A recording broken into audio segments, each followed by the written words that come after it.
On.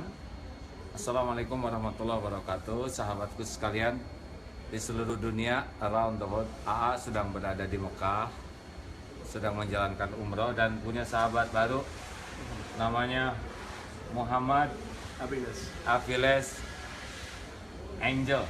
Is that your name? Angel, Muhammad Angel Avilez. Oh, Muhammad Angel Avilez. Beliau seorang muallaf. Beliau adalah seorang prajurit Amerika Serikat, sales, Navy sales ya. Yes.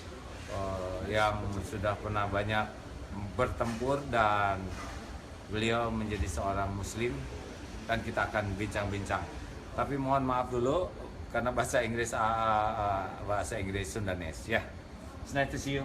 Alhamdulillah. Assalamualaikum warahmatullahi wabarakatuh. How do you feel now? Oh yeah, alhamdulillah. It was the best decision I've ever made in my life. The best Yes. decision, yeah. And I want to thank my wife because she highly encouraged me to actually learn about Islam. And what I've learned about Islam throughout the year that if there's so much peace, there's so much love in Islam, and it's so sad that the world, parts of the world do not understand that, and that's why there's so much misunderstanding.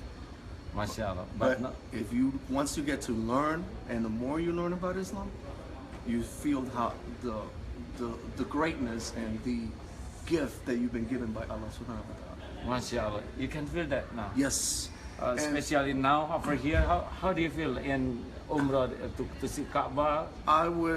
It was like a big shocking. First thing I said, it was like, Allahu Akbar, Alhamdulillah. It was the first thing that came out of me.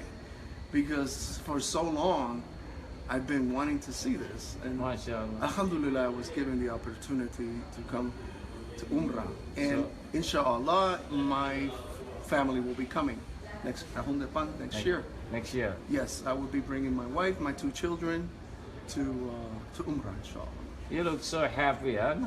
Well, I am, because not everyone has a chance to do this. MashaAllah. And also that I've learned, I have given my life to Allah now.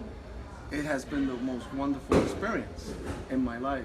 My family, it's the greatest gift Allah has ever given me. Bisa dipahami kan betapa beliau sangat bersyukur luar biasa dengan menjadi seorang muslim ya. So when you convert to be Muslim? When? I converted Muslim. I never forget the date because I have the date that I became a Muslim on my ring. Oh. And it's on December 7, 2003. 2003. And that is a date that I treasure. And I always remember that day. I do something with the family that day. MashaAllah. So you found how you found Islam? Well, at first, being where I was at for many of my years, I served 20 years of service, and I didn't know Islam. You never know about Islam, never heard or? Well, I've heard. We know that Islam, Muslims. I didn't even know how to say Assalamu alaikum. I did not even know how to say Alhamdulillah, Astaghfirullah. I didn't know any of that. Nothing. I mean, I was like... Or just something bad about Islam you heard before? Well, I won't say it was a bad thing, but it was never told to us that Islam was about peace. It was never told that to us. That was never a lecture that was given to the military, to the U.S. military. There are a few Muslims in the U.S. military. Oh, ada beberapa, ya banyak ya. At this time, well, I won't say there's not a whole lot, but yeah, there are a number of military Muslims that are actually kept quiet. They're not they're not going out there and spreading the word. They're kept quiet. A lot of it's a fear of being judged, of being a traitor. But that's Alhamdulillah, it's changing because now the military has added a chaplain imam. Yeah. Now they have an imam. Jadi dalam tentara Amerika ada imamnya sekarang sehingga bisa lebih terekspos lah ya. So you got married with muslimah. Yes, I was married to my wife. She's a Muslim. She's originally from Jakarta Selatan. Oh, it's from Jakarta Selatan, Indonesian original, yeah. Yes, original, born and raised Indonesia. And how you found her, and then how you chose her to be your wife? Well, this is a story that I tell a few people, and I'm more than glad to share this. But I met my wife in 2002. Only one year before. Yes, 1 year, a year and a half before I became a Muslim. It was the summer. The date was July 8, 2002. So I was in a line to get into the plane with my wife now, try to cut me in the line. I sympathized with her because she was carrying a lot of boxes and stuff like that. So I said, "After you, ma'am." So she told me in English, "Thank you." I responded, "Zama zama." So she looked at me, right at me, and she told me, "How did you know I'm Indonesian?" I said, "Well, in your box it says you're going to Jakarta." So we started talking. We didn't talk much. We didn't get to talk much. We were not sitting down together. So then we did a connecting flight in Incheon, Korea. And while we was there, I was just walking around the airport. It was a big airport, a huge airport. And I bumped into her straight, and I saw her. I'm like, "Oh, wait a minute, there she is." So I run to her. And I started, "Hey, hi, how you doing? I haven't seen you in hours." And that was the conversation. And I said, "Do you mind? Let's go have some coffee." So we went, we had some coffee. We spoke a lot. She mentioned right away, she told me I am a Muslim. And we didn't talk much about Islam. We talked more about Indonesia, Jakarta. She asked me if I've been to Jakarta, and I said no. I've only been to Bali, but I've never been to Jakarta. So anyway, she gives me, we exchanged phone number. And apparently when I got to my destination in Singapore, I was there for a week. And then I got on the phone. I happened to find her phone in my wallet. Because I put it away. I said, "I don't think I'll see her." Yeah. But then I found it in my wallet. I said, "Oh, this is Bernie." So I called her. She answered the phone. And she says, "Are you coming to my country?" I said, "You know what? I'll go." The next day, I took a plane. I flew to Jakarta. And then she met me there. She took me out sightseeing the beautiful culture of Indonesia. It was something I fell in love with right away. It was a very crowded city, but the people were so kind, so friendly. And we never, I've been around the world, and I have never experienced so many friendly people. Oh, in Indonesia. In Indonesia, everybody, you look at everybody, they smile, and they go like, surprise, you don't see that. And not too many places in this earth. Oh, yeah? You don't see that. You don't see it in Japan, you don't see it in China, in Korea. And I've been all around Asia. You don't see it in Europe. You don't see it in South America. I've been there. And I've never experienced so many friendly, kind people till I went to Indonesia. MashaAllah. So I said to myself, I think my next wife is going to be from Indonesia. Oh. I said it to myself, but I did not tell my wife that. Oh. So anyway, I get back to America, and my wife was working for Royal Caribbean at the time. And she came back to California, and we actually saw each other again.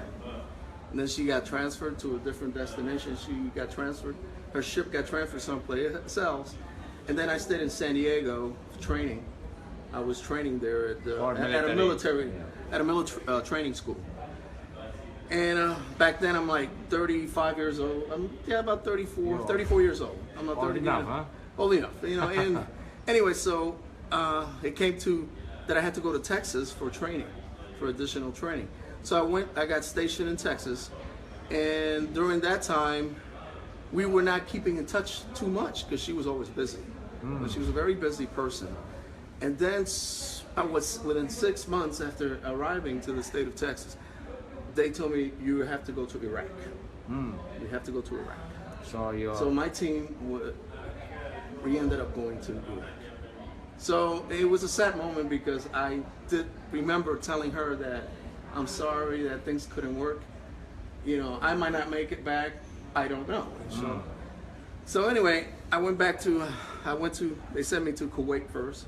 From Kuwait, we went to Iraq. We saw for war, yeah. Yeah, it was the war in Iraq. It was the first time in 2003. Yeah.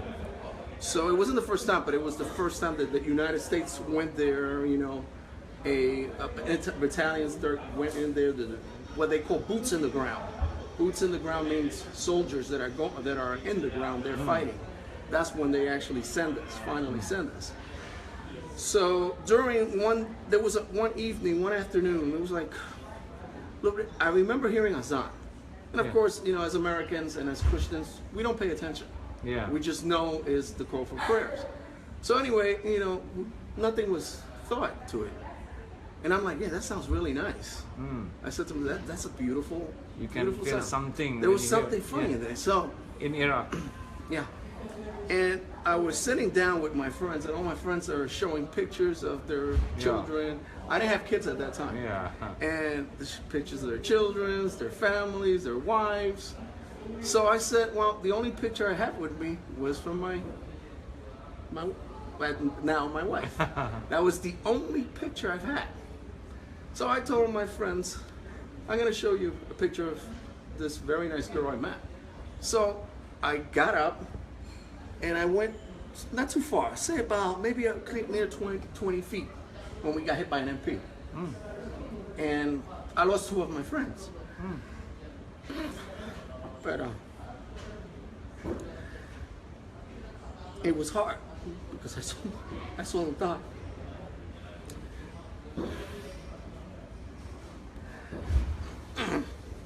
But anyway, there was most of them were injured. But alhamdulillah, I wasn't severely injured. But I remember flying from one side to another. With bomb or something? It was an MP. Oh. It was one of those. We got hit by it. It was unexpected. And I said to myself, you know, I went to go get my partners, but it was obvious that they were dead. So anyway, I really don't like to talk about it. Yeah. It's too much remembrance. It's okay. And then you get, after that, you can... well, okay. you know, no, that's fine. But anyway, sorry about that. Anyway, so I said to myself when I fell down, and all I can hear is a ringing on my ear when I was on the ground, and I heard a very loud ring. And I'm like, it was struggling, but then I had to go tend them. I'm like, these guys are hurt. And everybody came over and responded to the whole thing. And then I remember holding my wallet. The first thing I saw was her picture. And I'm like, said to myself, because of you, I'm alive. Because I was thinking at her at that same moment. Oh, mashallah. You know, I was thinking about her at the same moment. The picture and then... I went to get the picture when, if I would have been there, perhaps I would have not been here today. So it's very important, huh? So it's very important to me. So when I saw the picture, I said, when I look at the picture, I said, when I get back home, I'm going to contact you. That's the first thing I did. So as soon as I called my wife, you know, and I told her, I'm here, you know, she starts saying, Allahu Akbar, Allahu Akbar. She was crying, very emotional. And she tells me, I want you to come over to Indonesia and meet my family. So I said, yes, inshallah, I did. And all of a sudden, I go into Indonesia to meet my mother-in-law, my wife's mother. And we met, we got along very well. The whole family, very, very loving family my wife has. And we just started getting more to know each other more. So apparently within a few days, I tell my wife, I think it's time for me to go to the mountain and convert to Islam. Oh, yeah. You know, and she took me, it was my mom. And then I never forget the day, brother, that my mother-in-law held my hand. And she told me, your name's going to be Muhammad. That's the name I picked for you. So, you know, I wasn't thinking of Muhammad. I was thinking of a different name. But she told me, that's going to be your name. Muhammad. I want you to be Muhammad. So I said, yes, Mom, I respect that. You know? So I started learning more greetings about Islam. I started learning more. Then I got to what my wife's brother or cousin say. He's like a brother to my wife. And he actually was teaching me a lot about, you know, this is the way you sit, this is the way you salah, this is how many rakas. So I started learning little by little. And little by little I ended up learning more and more about Islam till this day, alhamdulillah. And after you know about Islam, how do you feel? How do you think about this life? Well, after my life as a Muslim, I think it's the most wonderful life I've ever had.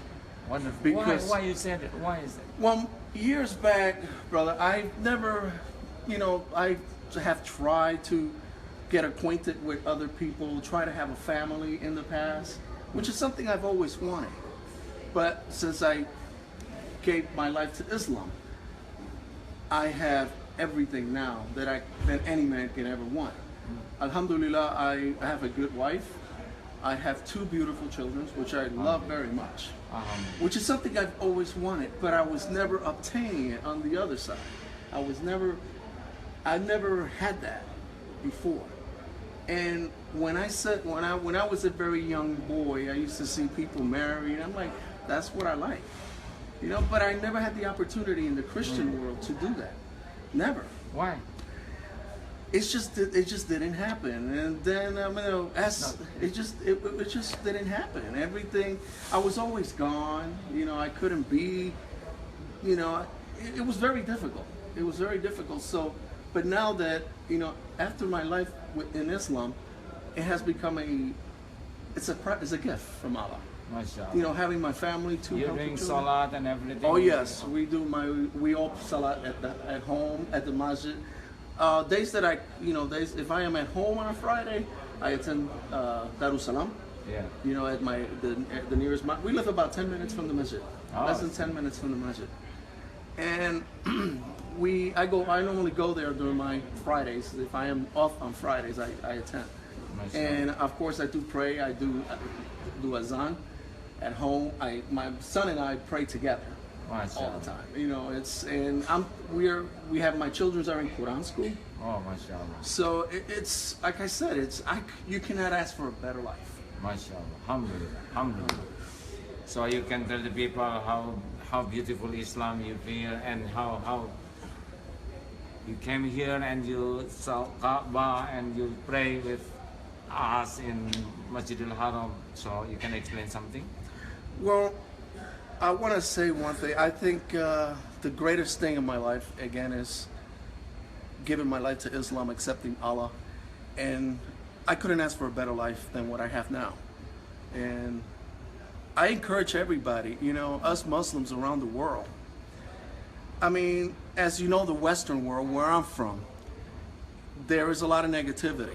Even in the Western world, we have Muslims, and some Muslims are even afraid. Women Muslims are afraid to walk out with their hijabs. But I would say one thing: do not ever fear, because I tell my wife, I encourage my wife that no matter how bad a situation gets, you always have your hijab. Always, never deny. It's like me, I never deny that I am a Muslim when I am asked. And I think the greatest thing we can do as Muslims around the world is approach people. You don't have to approach to them and right away start mentioning, the words of Allah. But I think first they have to see the kindness of a person that is approaching. They can see me dressed like this. Right away they're going to know I am a Muslim. But I think is being generous with people. In other words, you see somebody there, approach them and talk to them. Let them understand. Take the fear away first by communicating with people and helping other people and showing that, hey, I like to get to know who you are. It takes the fear of Islamophobia. And it is up to us. It's up to us Muslims around the world. We have to socialize with Christians. We have to socialize with Buddhists. We have to do that. I mean, as Muslims, we have to, show our generosity. We call it dakwah. Yes. Beliau ini menegaskan situasi apapun istrinya tetap harus menggunakan hijab. Jangan pernah takut dalam situasi apapun. Dan beliau bersemangat sekali untuk menemui orang, menjelaskan tentang Islam, tidak pasif ya, dan melakukan sesuatu kebaikan yang orang bisa melihat bahwa orang Islam itu memang produktif di dalam berbuat kebaikan. Ini baru season 1. Insya Allah we have another time to talk more. Yes. Ini adalah season pertama. Mudah-mudahan besok kita akan diskusi lagi ya. Thank you very much. Assalamualaikum warahmatullahi wabarakatuh. Alhamdulillah.